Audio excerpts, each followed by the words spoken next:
having peace with God, even in times of trouble, and having a perspective on life, a perspective that we can get from God on how we do life, even in the tough times. I want to read these verses from Matthew 6, these words of Jesus.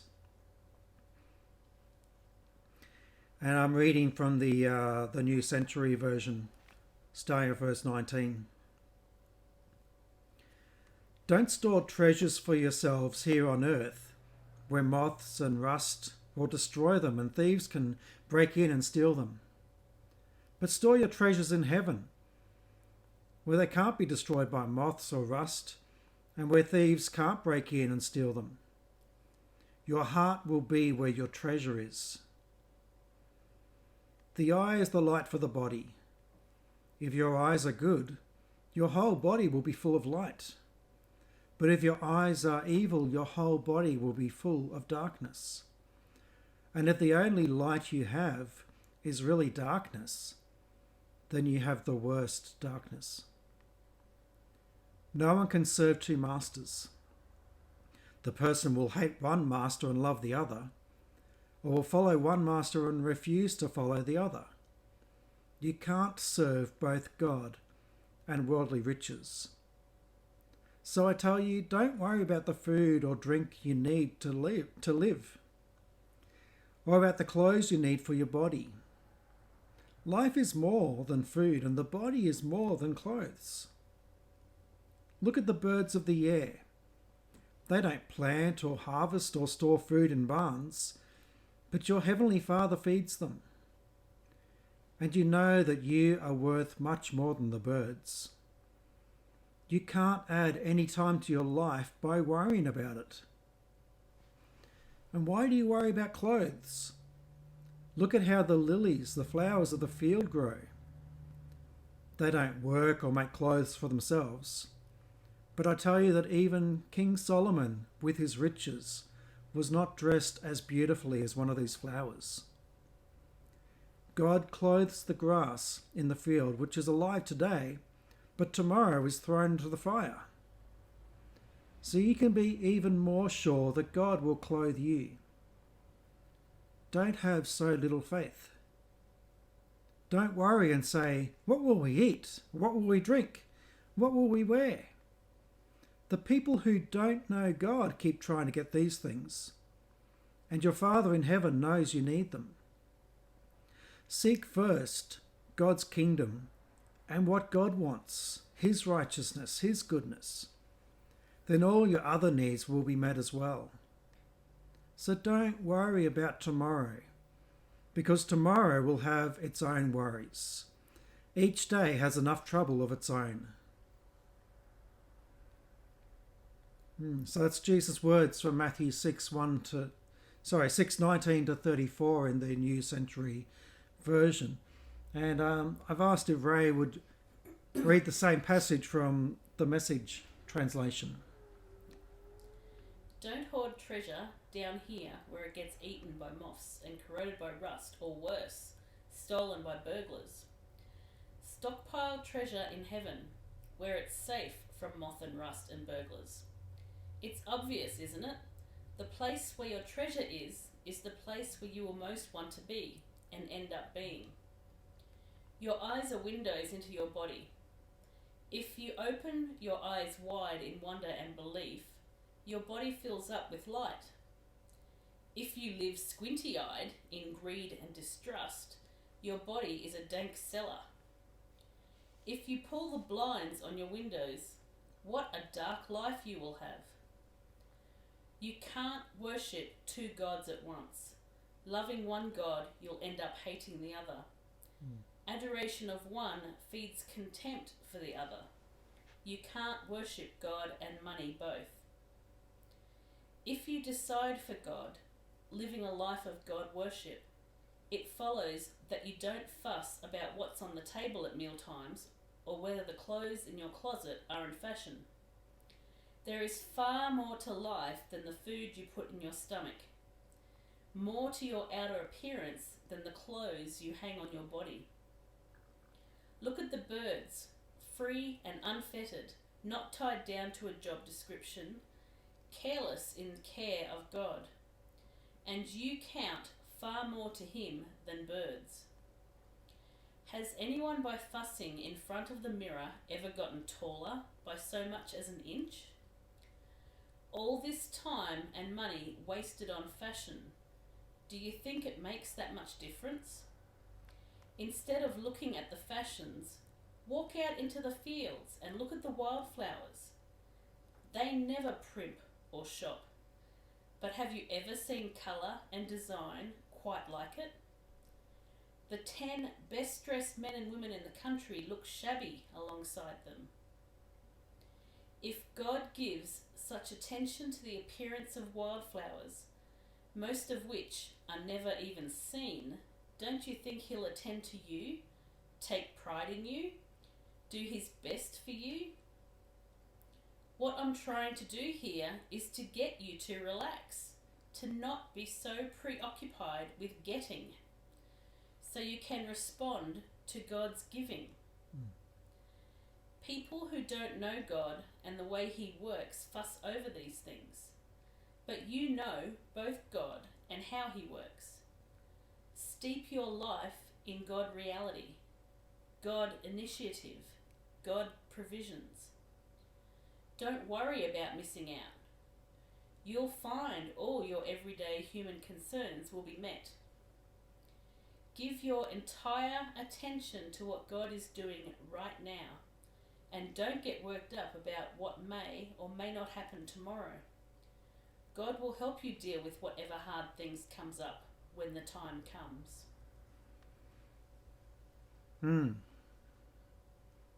Has a way of putting things, doesn't it? It certainly does. Hits you in the face. Is there something specific in that passage that hits you in the face? Maybe not hits you in the face, but something that stands out? How much do we primp and try and make ourselves look good to the world?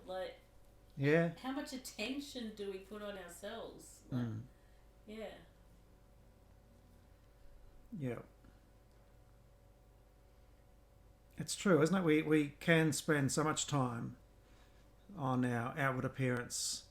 And I wonder how much of that is about, what will they think of me if I don't wear the right clothes or do my hair the right way or wear the right makeup, wear any makeup if you're someone who wears makeup or doesn't wear makeup.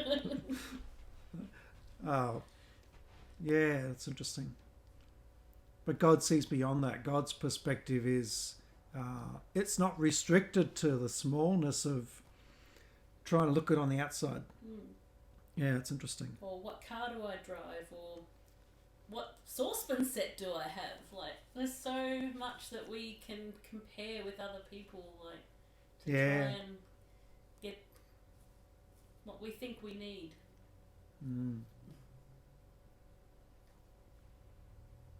That's an interesting way to put it. What we think we need.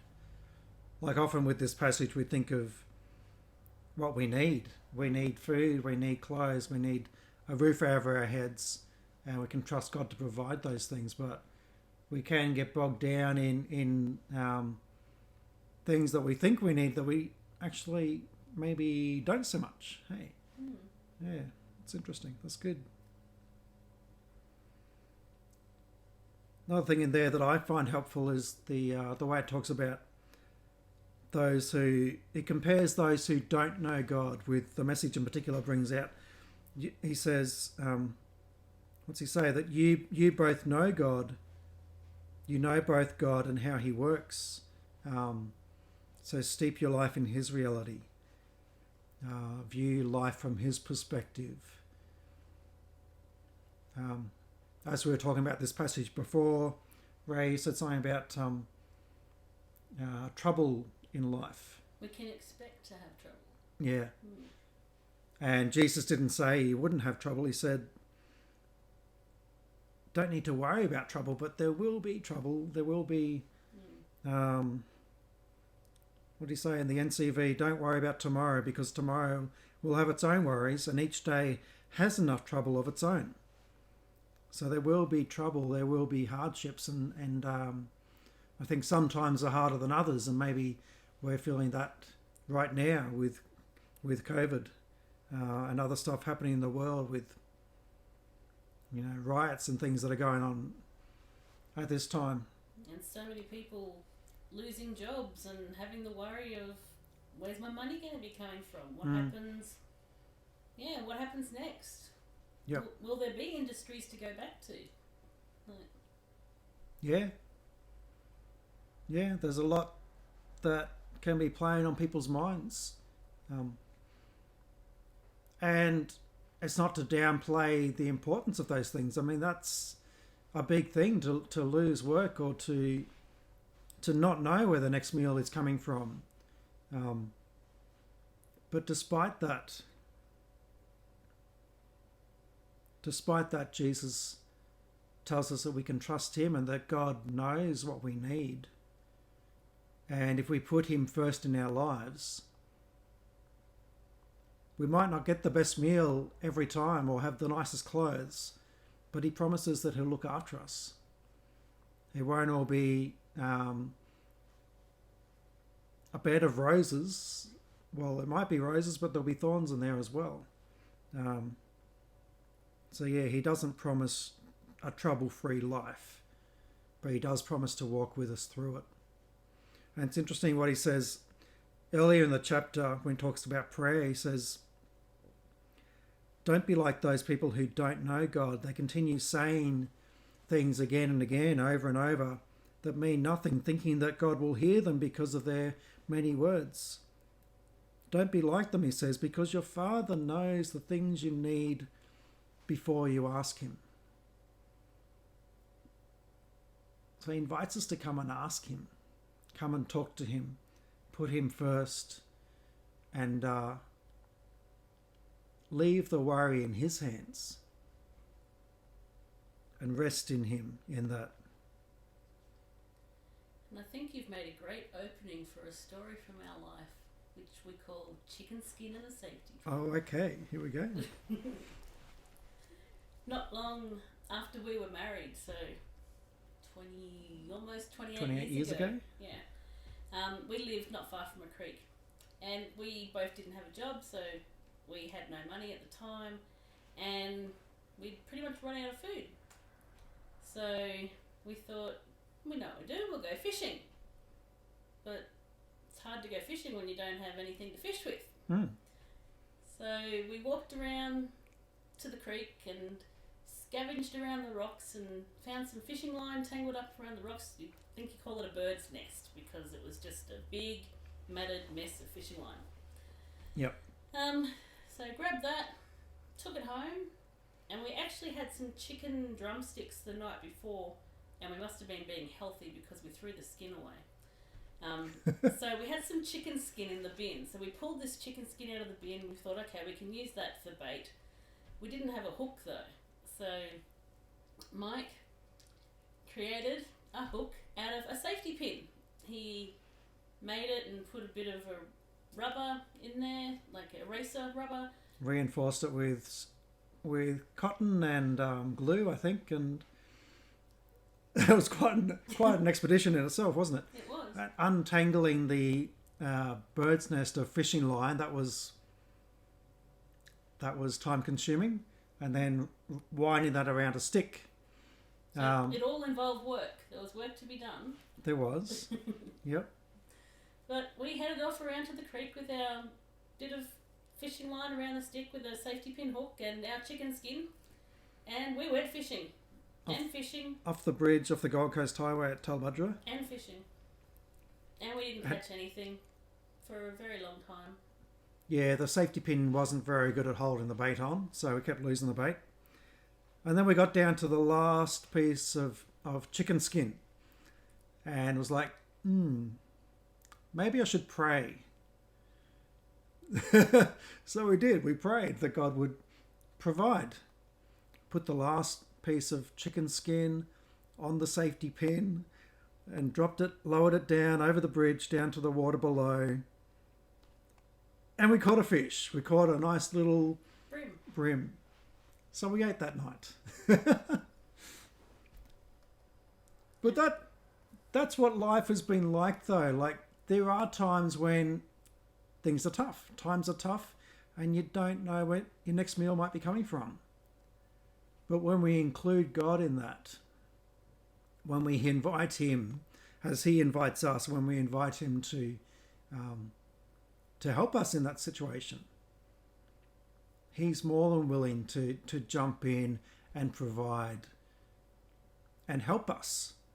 Not by removing the trouble necessarily, but by helping us through it and providing for us along the way. So I hope you found this passage and this story, impromptu story that I didn't know was going to happen today, but thank you, Ray. That's really good. Has been helpful in some way. And, as Ray and I were just casually chatting about what's something that stands out to you, I asked you the same question. What's something that stands out to you from these words of Jesus in Matthew 6, or maybe even from our own story? And we'd love to hear from you. So please comment, whether this is while you're watching on Sunday or down the track.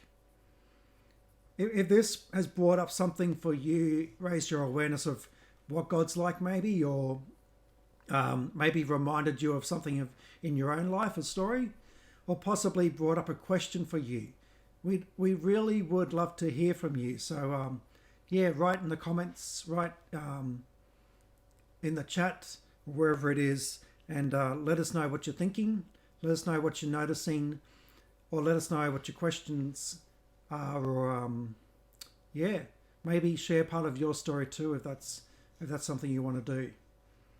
So thank you for that. And if you have anything you want prayer for too, private message us. Yeah, do that, please. If it's something you don't mind sharing, then put it in the chat. If you want it kept private, then send a private message. That would be good. And we would love to be able to pray with you. So thank you again for joining us today. And I pray it's been helpful in some way. If it has, then again, we invite you to connect with us, chat with us, or even share it with someone else who may find it helpful as well, or someone that you could chat with them if you're so inclined to do that. Thank you, and see you next time.